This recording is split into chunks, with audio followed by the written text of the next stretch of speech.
abrimos pues la santa palabra de Dios en el libro de Josué, en el capítulo 5, que es donde estábamos hablando la semana pasada, cuando Israel llega a Gilgal. Estaba buscando pues datos sobre Gilgal, y Gilgal quiere decir en hebreo cortar. Y viene muy bien porque en ese lugar, en Gilgal, fue donde Israel se circuncidó para entrar en el pacto de Dios. Habían dos versiones, una versión dice que quiere decir cortar y otra versión dice que quiere decir el lugar de las piedras. Y los dos tienen relación, porque cortar, porque ahí se hizo la circuncisión de Israel cuando entró a la tierra de la promesa, y ahí también Josué puso las 12 piedras que simbolizaban las 12 tribus de Israel. Y buscando este dato me encontré algo muy curioso, porque hoy en día que a todo se le busca explicación, y hay unos sabiondos de eso que dicen que esas 12 piedras que estaban ahí eran un monumento monolítico de la edad de bronce. Y yo dije, ok, no lo puso Josué, es un monumento monolítico de la edad de piedra, pero entonces eso nos da, o sea que se cogieron el dedo con la puerta, eso nos da otra, yo no creo eso, pero bueno, aceptando lo que ellos dicen, ellos pues se dieron su propia medicina, porque si es un monumento monolítico, y la Biblia lo menciona, que por ahí pasó Israel 3000 años atrás, quiere decir que lo que dice aquí está bien. Así que de cual forma ellos no salieron ganando absolutamente nada. Porque si es un monumento monolítico y hace 3000 años que dice que Josué lo vio allí, nos está dando un dato histórico, no caminaron por donde quiera, caminaron por un lugar donde históricamente se puede comprobar que estuvieron acampados en ese lugar. Aunque verdaderamente Gilgal, con estos dos nombres, cortar o lugar de las piedras, pues hace referencia a lo que dice el libro de Josué. Y este lugar, Gilgal, es muy interesante, se dijimos la semana pasada, porque en este lugar Israel entró en el pacto, se circuncidó de nuevo, fue un lugar doloroso. ¿Y se recuerdan quiénes fueron los primeros que se circuncidaron? Los guerreros, 40.000 guerreros. Los que iban a pelear son los primeros que entraron en el pacto de Dios. Por eso también, como dice la palabra de Dios, si quieres servir al Señor, prepárate para la pelea, prepárate para la batalla. Los guerreros que entraron en el pacto de Dios fueron los primeros que se circuncidaron. Un momento doloroso, pero que los iba a fortalecer para la batalla próxima que tenían frente a los muros de Jericó. Así que esta estadía de Gilgal, no solo se circuncidan, sino que por primera vez celebran la Pascua en la tierra prometida por Dios. Y aquí en este lugar, como que nos despedimos un poco del desierto. Ya no vamos a mirar más para atrás para el desierto, lo vamos a mirar para adelante, para Israel entrando a la tierra de la promesa.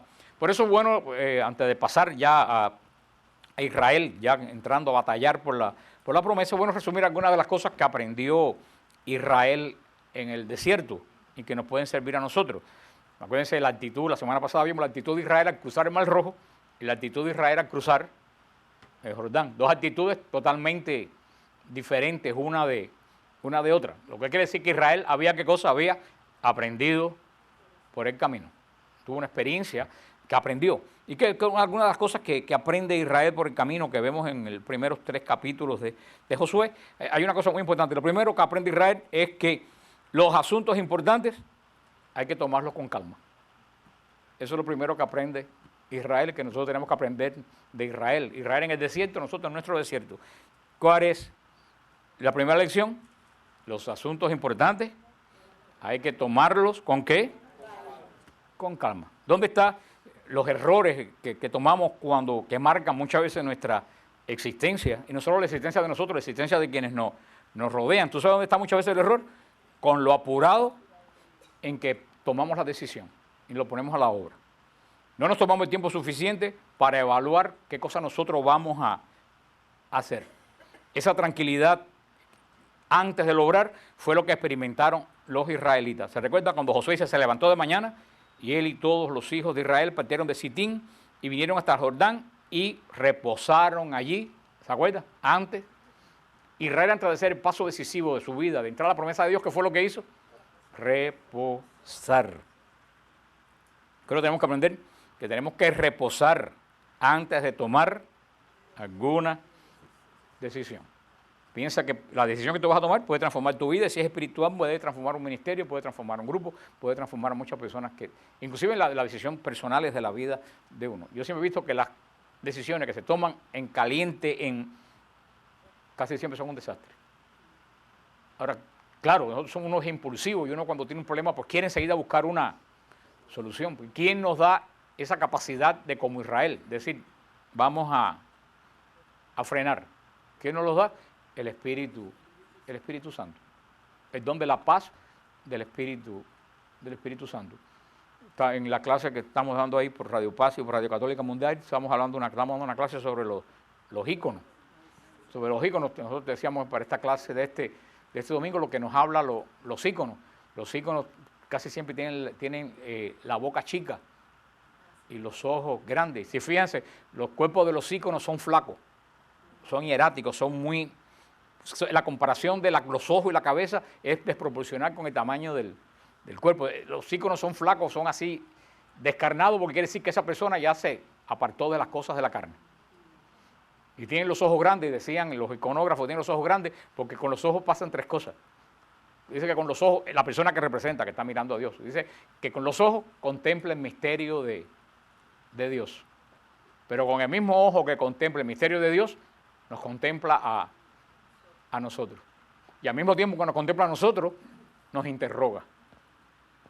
Por eso cuando siempre uno que se enfrenta a un ícono, cuando uno va a una iglesia bizantina, que uno se enfrenta a un ícono, claro, nuestro es un poco más chiquito, pero cuando están los íconos estos grandes de la iglesia bizantina, lo primero que uno se le va a los ojos de uno se le van a los ojos del ícono, porque tiene unos ojos muy, muy grandes.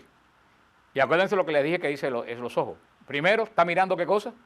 La gloria de Dios. Pero con los mismos ojos que ve la gloria de Dios, ¿a quién nos está mirando? A nosotros. Y al mismo tiempo que mira la gloria de Dios y nos mira a nosotros, ¿qué es lo que hace? Nos interroga, nos cuestiona. ¿Por qué? Porque Él ve a Dios y nos ve Estoy hablando en sentido espiritual, no vayan a pensar ahora a decir que estoy diciendo que los íconos nos están mirando. Estamos hablando en sentido totalmente espiritual. Y eso es lo primero que tenemos que aprender de Israel. Nosotros solamente podemos mirar nuestros problemas y tomar decisión cuando estamos mirando a Dios. Y acuérdense siempre, lo que aprende Israel, las cosas importantes hay que tomarlas con calma. Hoy en día todo es rápido y por eso hacemos tantas malas decisiones. ¿Cuánto una mala decisión puede influir para toda tu vida futura? Y muchas veces una mala decisión no se puede virar atrás porque el daño ya está hecho. Como decía que una vez que me decía que es como muchas veces como tirar un vaso de agua. Tú tiras un vaso de agua y después tú no lo puedes recoger. Hay cosas que cuando se hacen, están hechas. Por actuar como actuó Israel por el desierto, como actuó Israel cuando cruzó el Mar Rojo y al principio del desierto, con un apuro, viramos y nos vamos a hacer esto. Ya cuando llegan a la tierra de Dios, se paran antes de cruzar. ¿Vamos a qué? A descansar. Eso es lo primero que aprende Israel. Lo segundo que aprende Israel en el desierto, las emociones no conducen a nada bueno. Así que lo primero que aprende, ¿qué cosa es? Los asuntos importantes, hay que tomarlo. Lo segundo, las emociones no conducen a nada bueno. Una de las fallas en que incurre con mayor frecuencia el creyente es permitir que las emociones estallen antes que la razón. Y como yo siempre le he dicho a ustedes que nosotros no podemos confiar en las emociones.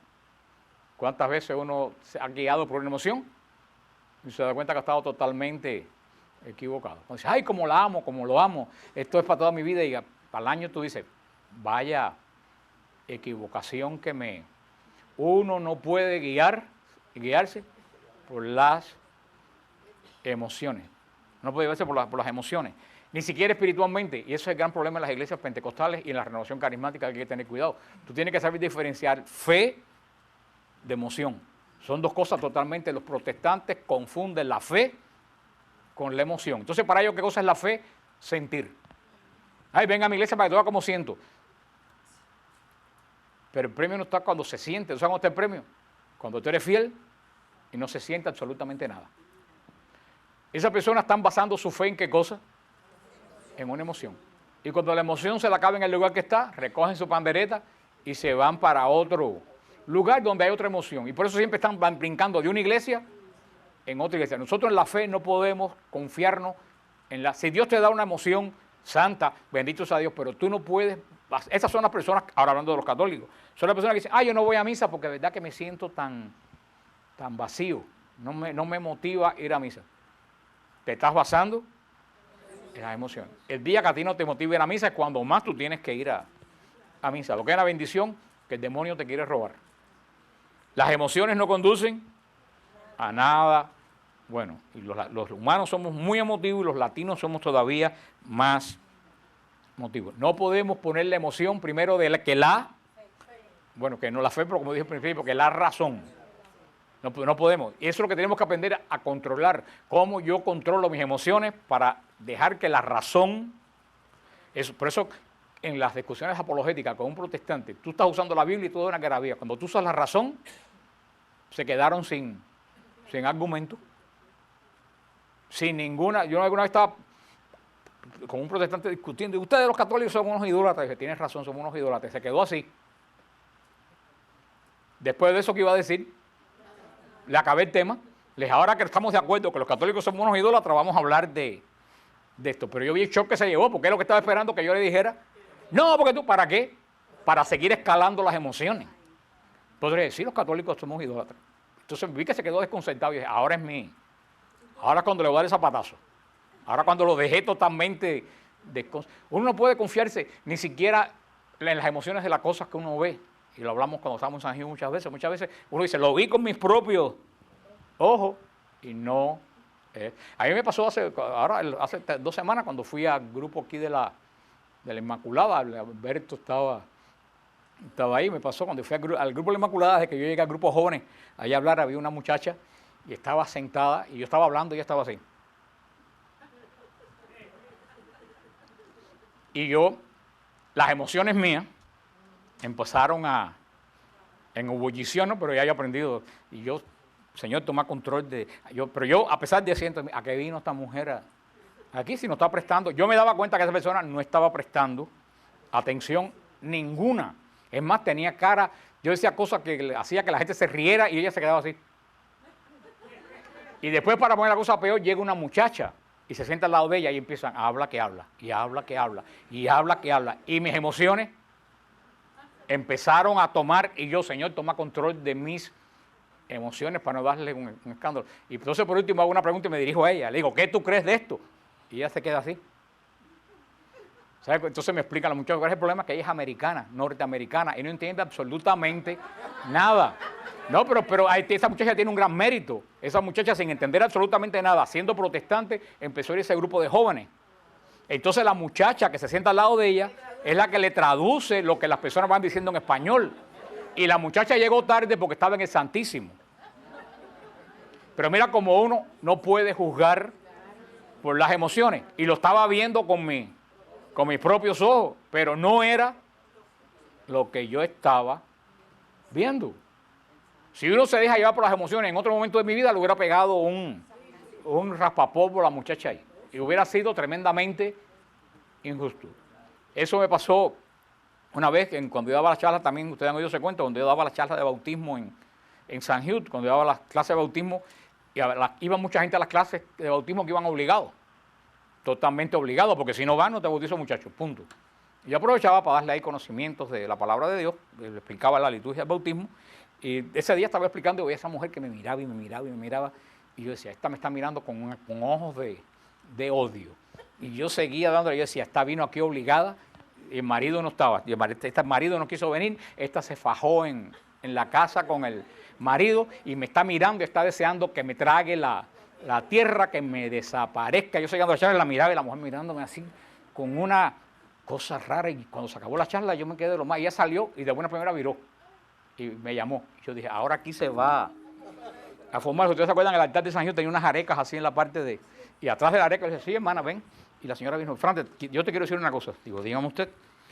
Dice, yo he estado todo este tiempo de la charla muy agitado, porque si mi marido y yo hubiéramos ido a esa charla hace tiempo, nuestra vida no hubiera sido como fue. Mi marido se contagió de SIDA, murió de SIDA, me infectó a mí y me infectó a los 2 niños. Y yo y mis 2 niños estamos condenados a muerte. Y yo estaba pensando que si nosotros hubiéramos oído a alguien que nos hubiera hablado hace tiempo, nuestra vida hubiera sido. Y yo me arrodillé, Señor, ten misericordia de mí. Mira el juicio que yo estaba haciendo y mira lo que esa mujer estaba. Uno no puede juzgar por las cosas que ve, ni puede dejarse guiar. ¿Por qué? Por las emociones. Por eso, hay dos puntos importantes que aprendió Israel. Primero, los asuntos importantes, hay que tomarlo. Segundo, las emociones no conducen a nada bueno. Tercero, es necesario involucrar a Dios en todo lo que nosotros hacemos. Nosotros muchas veces no involucramos a Dios en todo lo que hacemos. Tenemos a Dios relegado para las cosas de la iglesia. Tenemos que involucrar a Dios. Eso lo aprendió Israel. Israel aprendió no tomar decisiones apresuradamente. Israel aprendió no dejarse guiar por las emociones. ¿Sabes? Decía, querían matar a Moisés, porque en todas las quejas de Israel, todas aquellas griterías que se formaban en Israel, que eran puras emociones. La emoción contradice la fe y la razón. Por otro, Israel aprendió que el camino que tenía que involucrar a Dios, porque todo lo que ellos tenían, el agua, la comida, la guía por el camino que no conocían, todo eso venía de Dios. Cuando involucramos a Dios en todo lo que hacemos, tenemos asegurada la victoria. Muchas veces no tenemos la victoria porque nosotros queremos hacer todo sin involucrar a Dios. Y verdaderamente, yo siempre digo a las personas que tampoco tú puedes sentarte a esperar que Dios haga todo. Tú tienes que hacer tu parte, pero tienes que saber en qué momento tú tienes que dejar a Dios hacer su parte. Esa es la parte más difícil. A veces tú sabes, mientras tú estás haciendo, Dios no obra. Y si tú no haces, Dios tampoco obra. Tú tienes que hacer tu parte y cuando tú sabes que hiciste tu parte, dejar a Dios obrar. Ahora, la gran pregunta que me hace todo el mundo es, ¿cuándo yo sé? ¿Cuándo yo termino? Eso te lo da el don de discernimiento. Por eso se lo he dicho un montón de veces, todo cristiano debe pedir día a día, Señor, dame hoy el don de discernimiento. Cuando tú tienes don de discernimiento, tú sabes, ya yo llegué hasta donde yo podía llegar. De ahora en adelante, Señor, mira, yo hice mi parte, te entrego el asunto, ahora no me ocupo más de él. Ahora comienza, porque mientras nosotros queremos obrar, estamos enredando los planes de Dios. Y si nosotros no obramos, tampoco Dios puede actuar. Porque como yo he dicho muchas veces, Dios no cría vago. Ahora, tenemos que tener la certeza que ya yo llegué hasta la parte máxima que yo puedo. Ahora, ese desprenderse cuesta mucho trabajo. Ese decir, ya yo terminé, ahora te lo doy a ti. Y yo me lavo las manos. Ese paso es un poco lo que dice el Evangelio, ese paso es morir uno mismo.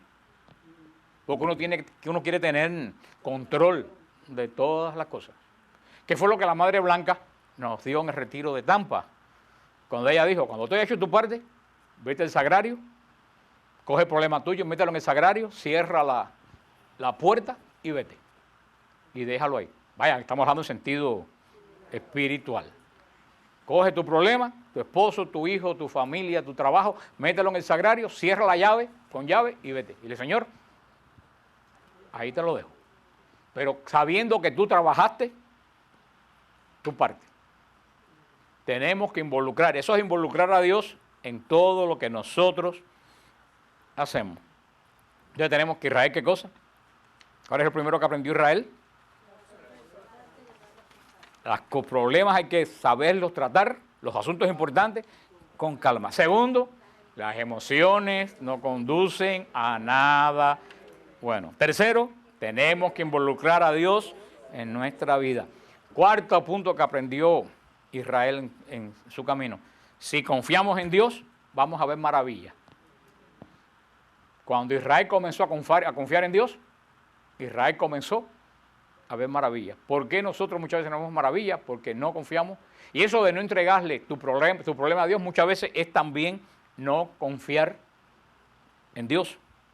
Es interesante la advertencia que hizo el conquistador israelita cuando dice, y Josué dijo al pueblo, santificaos porque el Señor hará mañana maravillas entre vosotros. Y habló Josué a los sacerdotes diciendo, tomen el arca del pacto y pasen delante del pueblo. Y ellos tomaron el arca del pacto y fueron delante del pueblo. La ecuación es sencilla, era y es sencilla. Confiar en Dios, que es la respuesta de la fe. Eso es lo que tenemos que hacer. La respuesta de la fe es poner nuestra confianza en aquel en quien yo he creído. Muchas veces nosotros no tenemos suficiente confianza en Dios. Por lo mismo, queremos nosotros tener el control de todo. Y como he dicho montones de veces, ni si tú no tienes control ni un pelo de tu cabeza. Porque cuando dice me caigo, se cayó. Si tú no, sin alusión personal a nadie de los que esté aquí, si a ti se te cayó el pelo y tú no tienes control del pelo, ¿cómo tú vas a tener control de tu vida? Eso es lo que el demonio nos quiere a nosotros vender. Tú tienes control de tu vida. Por eso lo que aprende Israel, la confianza en el Señor, que es lo que desata las maravillas de Dios.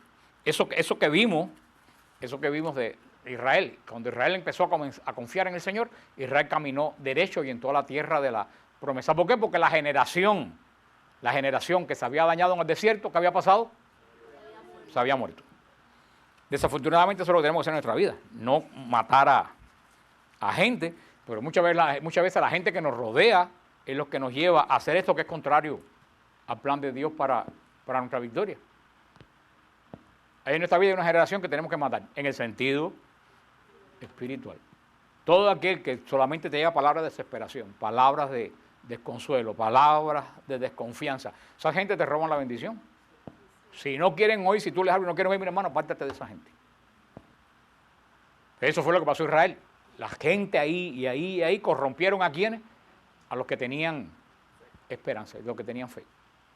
Por eso hasta que esa generación perversa que se dañó en el desierto no murió, Israel no entró a la promesa de Dios. Entró una nueva generación que ni siquiera estaba en el pacto de Dios.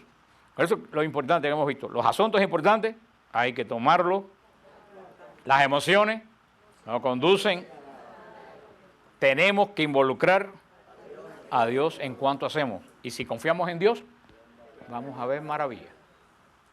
Muchos de ustedes tendrán alguna experiencia en su vida cuando has confiado en Dios. Yo tengo muchísimas. Y has visto maravillas. Sin embargo, cuando confiamos en un hombre o en una mujer o en un trabajo o en una promesa, muchas veces salimos descalabrados de ello. Verdaderamente, estas son de las cosas que aprendió Israel en el camino. Y nosotros los cristianos como Israel nos encontramos, a pesar que hace ya veintitantos siglos de eso, tenemos los mismos retos que tenía Israel en el desierto, con tecnología diferente, con un avance tremendo, pero tenemos exactamente los mismos retos que Israel. Y la receta para vencer los retos es exactamente la misma que Dios le dio a Israel. Por eso es innecesario el estudio de las Escrituras, inclusive de un pacto que ya se terminó.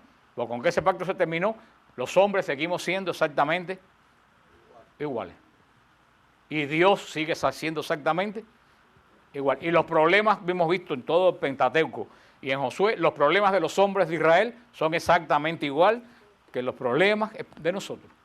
Solamente cambia el decorado, el marco. El personaje siguen siendo exactamente y reaccionamos exactamente igual. Y Dios reacciona exactamente igual. Por eso es importante el estudio del Antiguo Testamento. No para sacar doctrina, porque ya la doctrina está revelada en el Nuevo Testamento, sino para nosotros sacar experiencia. Porque como dice el refrán ese, el que no hace caso a la historia está condenado a repetirla.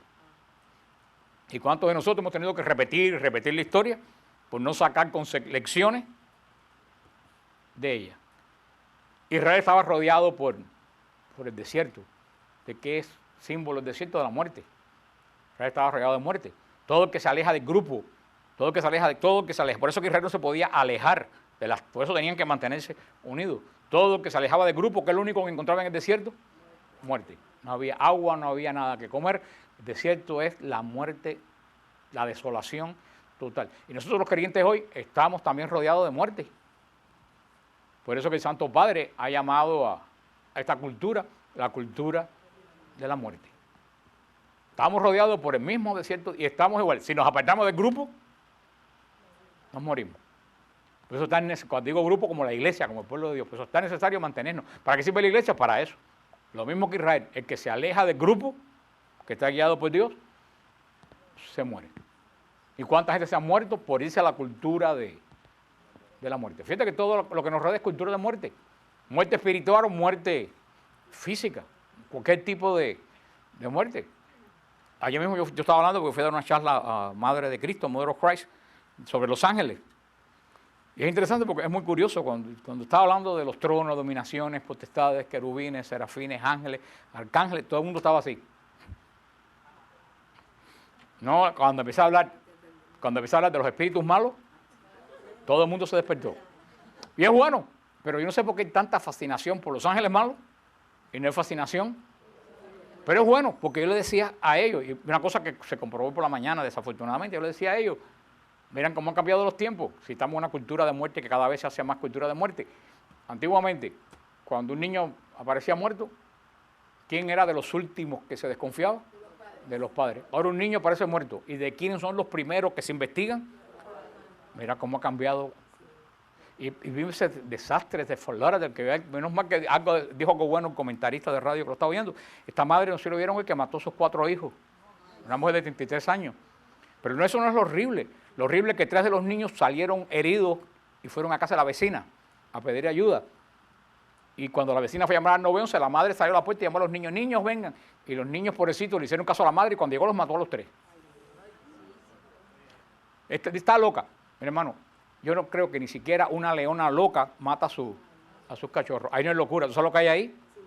No, ni siquiera espíritus malignos que odian la vida. Habría que investigar en qué estaba metida esa señora, que la llevó a ese grado de insensibilidad. Eso es lo que nos rodea, cultura de la muerte. Y eso es lo que están enseñando los hijos de nosotros, la generación está en la televisión, en todo. Todas estas cosas que estamos viendo, el presidente pues se lanza, que va a salir del closet anunciando que apoya yo no sé qué cosa. Eso es muy serio lo que ha pasado en este país. Extremadamente serio. Y yo no juzgo lo que hace cualquiera, porque ahora después salen la Santa Inquisición, cada cual, como dice en Cuba, cada chivo de su cuero es un tambor y busca a quien se lo toque. Sí. Quiere decir, cada cual es responsable delante de Dios de sus acciones y Dios es Padre, absolutamente Padre de todos. Pero tú no puedes llamar bueno a lo que es malo. Y este señor quiere poner el nombre de matrimonio a algo que no es matrimonio. Y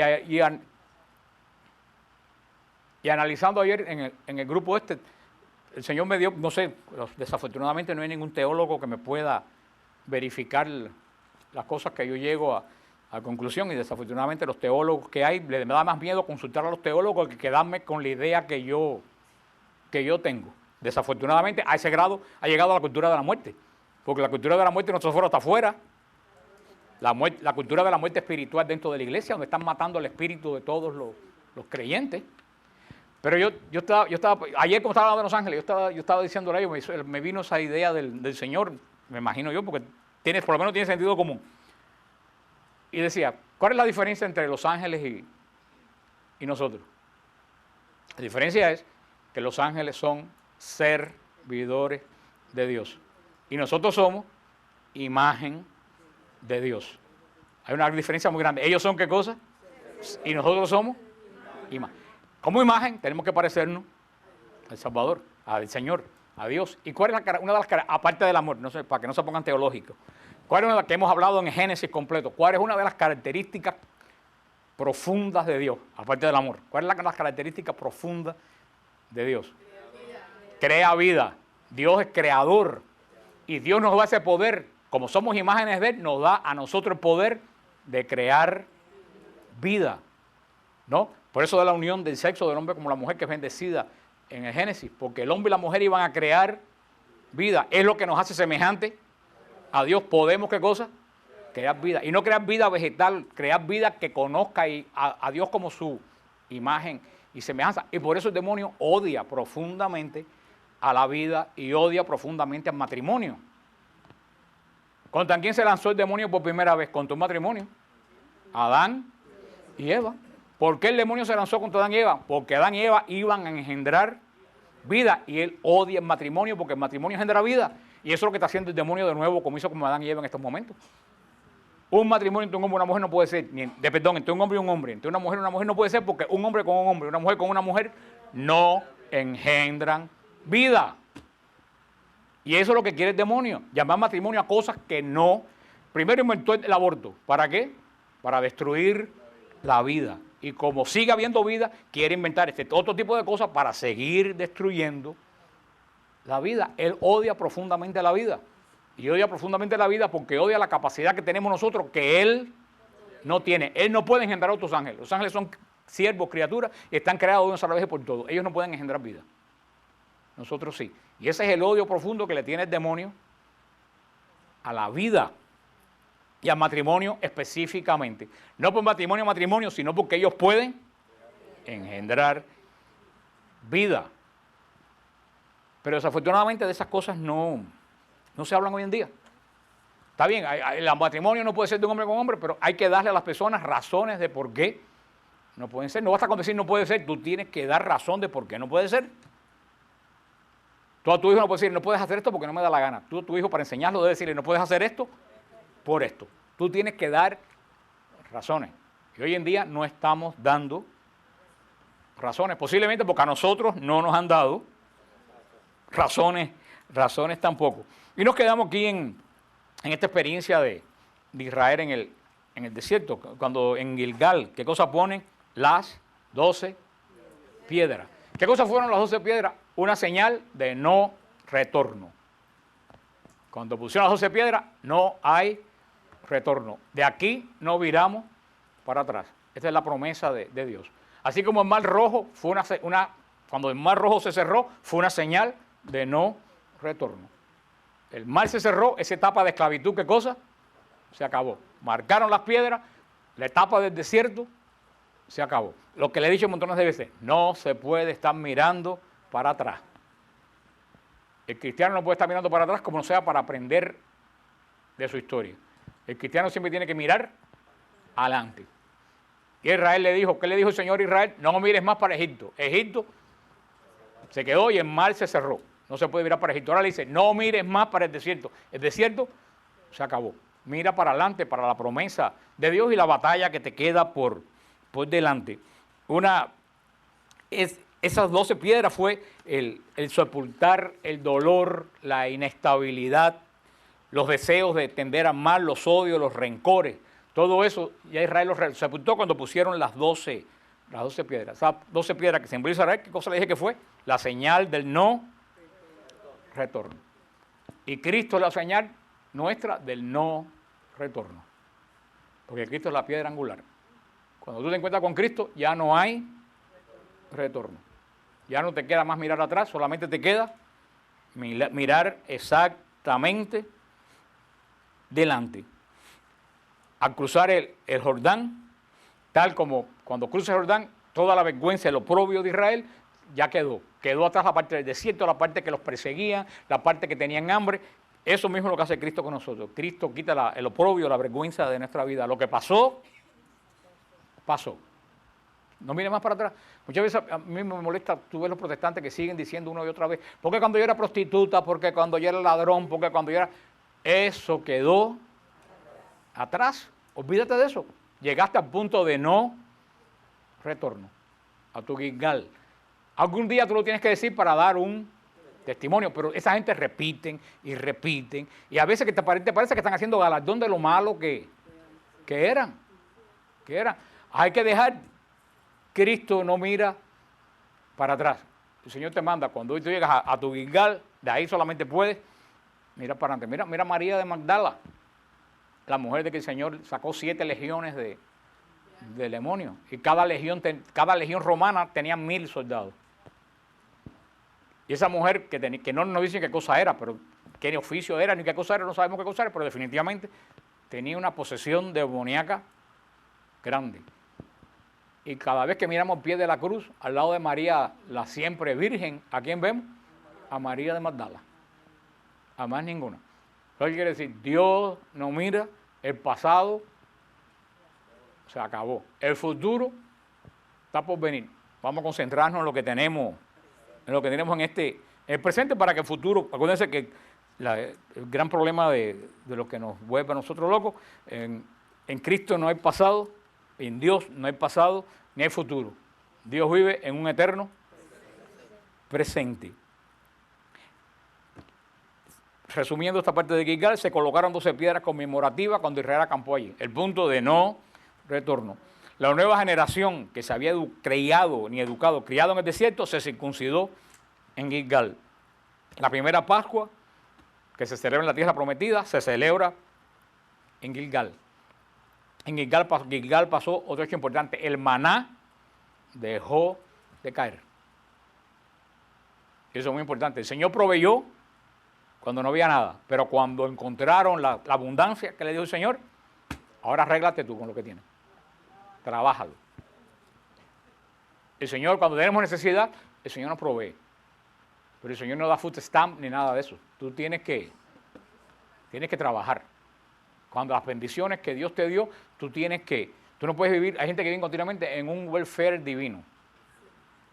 Sí, hay gente que continuamente, ora por mí. Y no está mal pedir oración, pero hay gente que vive continuamente y ora por esto, y ora por aquello. Mira, vete al sagrario y ora tú. Uno puede orar por una persona que tiene un problema puntual, pero hay personas que continuamente oran por esto, y mañana ora por aquello, pasado me pasa esto. Mira, hermano, vete al sagrario, tú lo que necesitas es orar con Cristo y dejar tus problemas ahí. No seas dependiente espiritualmente de otra persona. Cuando Israel entró a la abundancia, en Maná se acabó. De Gilgal salió Israel como un ejército para atacar la primera dificultad que tenía en el cumplimiento de la promesa, que era Jericó. Cuando se circuncidaron, que descansaron, que celebraron la Pascua, que se levantaron Israel, que íbamos a ver la semana que viene, que es lo que se encuentran en el medio antes de llegar a la promesa, una ciudad que en ese momento era totalmente inexpugnable. Israel batalla, y vamos a ver de qué forma Israel batalla con Jericó, porque aparentemente Israel no tenía posibilidades de derrotar a Jericó. Una ciudad con unas murallas gigantescas y lo más importante de todo, con un tremendo manantial adentro que hasta el día de hoy está fluyendo agua. Una ciudad amurallada con un manantial era casi inexpugnable, porque muchas veces las ciudades se vencían por falta de agua. Así que Israel se encontró a Jericó un impedimento para Israel. Vamos a ver cómo Israel aprendió. Dijo, esta batalla hay que jugarla diferente a todas las batallas.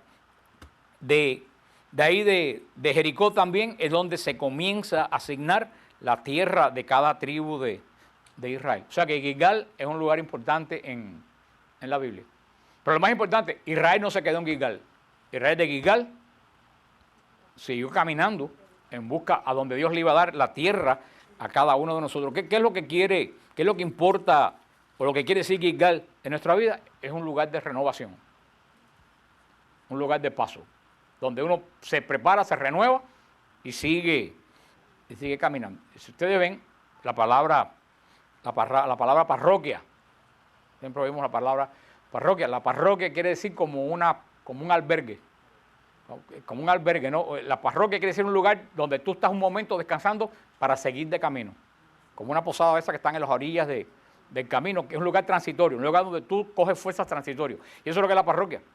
La parroquia te lleva desde tu creación al reino de Dios. La parroquia es un lugar donde tú estás transitoriamente recobrando la fuerza para enfrentarte con el Dios vivo. Por eso parroquia es un lugar de paso en este sentido espiritual. Y por eso, hablando de este lugar de paso en sentido espiritual, oremos por el arzobispo que está renovando todas las parroquias y está cambiando todos los curas de todas las parroquias. Vamos a orar por el arzobispo, vamos a orar también por la persona de las parroquias.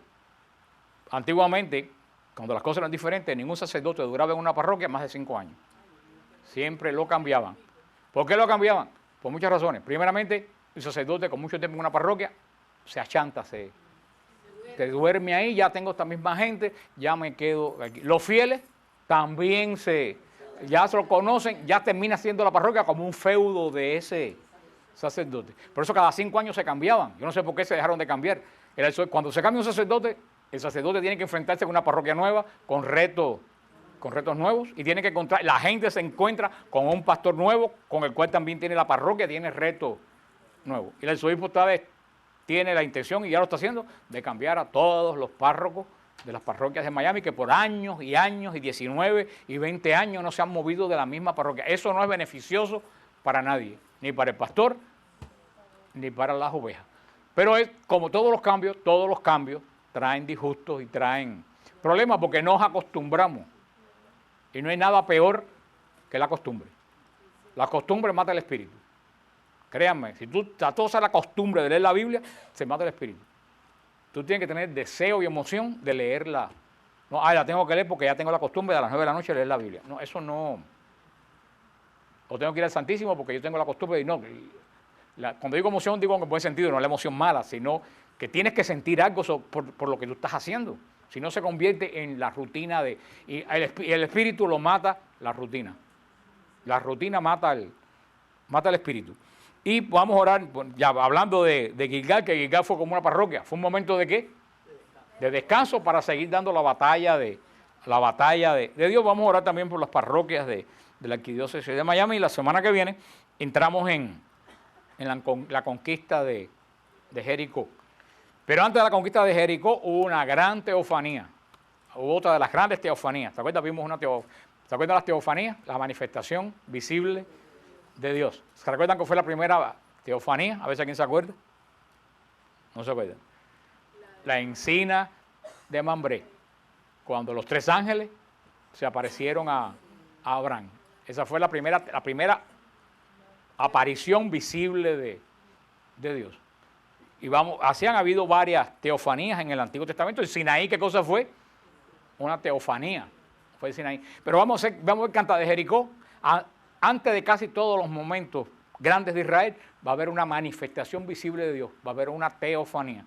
Vamos a ver que antes de entrar, y es muy importante la teofanía de antes de entrar a Jericó. Por eso vemos que ante el momento más importante de Jesús, de morir en el Calvario, ¿qué es lo que hay? Una teofanía. ¿Dónde? En el monte Tabor, en la transfiguración. Y en los momentos también importantes de la iglesia, han habido teofanías también, de una forma o de otra forma. Y verdaderamente, ¿qué cosa es esto que sucedió con este cambio que ha habido en la iglesia, en el buen sentido, de la vuelta de los dones y los carismas del Espíritu Santo, que comenzó la renovación carismática? ¿Tú sabes qué cosa fue eso? Una teofanía. Una teofanía del Espíritu Santo. Porque si bien ya la renovación pues no tiene la función que tenía al principio en cuanto a multitudes, el espíritu de la renovación ha influido en muchísimos otros movimientos. Vemos que Maús tiene espíritu de la renovación. Siervos de Cristo Vivo tiene espíritu hay muchísimas comunidades que, aunque no siendo parte de la renovación carismática, que es lo que tienen, este grupo no somos parte de la renovación carismática, pero tenemos la influencia. Eso que ha habido en la iglesia después de que con la renovación carismática que empezó en ellos, eso fue verdaderamente cuando el Espíritu Santo bajó en esos muchachos en la Universidad de Duquerque, eso fue una teofanía que introdujeron los institutos religiosos como en las siervas de los corazones traspasados, en la misma Madre Angélica, en las dominicas estas que tienen tantísimas vocaciones. Eso ha sido teofanías en todo esto de estas congregaciones que han salido de la Madre Gabriela, de la Madre Andrea y del Padre Francesco. Todos han salido de ese espíritu que aunque no sean estrictamente carismáticos, nacen de ese espíritu donde se deja el Espíritu Santo moverse y el Espíritu Santo actual. Cosa que actualmente, antes de esa manifestación de Dios, el Espíritu Santo estaba como amarrado, como contrañido. El Espíritu Santo estaba resumido yo diría que casi a una experiencia intelectual. Quitando siempre los grandes santos como Santa Teresa, como todos esos santos que tuvieron grandes experiencias, pero estoy hablando del pueblo de Dios. Mucho del Espíritu Santo era casi un concepto espiritual. Fíjate que, por ejemplo, en Cuba hay una de las ciudades más antiguas de la isla que se llama Santi Espíritu, el Espíritu Santo. Y en el altar de la parroquia de Santi Espíritu, ¿quién debía estar? Pues estaba la Virgen de la Caridad. Mira tú cómo el Espíritu Santo, por no tener apariencia física, se fue. Y ahora vemos que de buena primera el Espíritu Santo entra en la iglesia como un huracán. Entró por la renovación cumplió su función y se extendió a casi toda porque inclusive hay mucha gente que no son carismáticos, ni les gustan los carismáticos, créanlo o no, han terminado hablando como los carismáticos. sin darse cuenta, porque fue una teofanía que una iglesia que nos está preparando para un nuevo camino que vendrá para la iglesia después que terminemos este proceso de purificación por la cual el Señor nos está llevando. Así que la semana que viene vemos Israel frente a Jericó.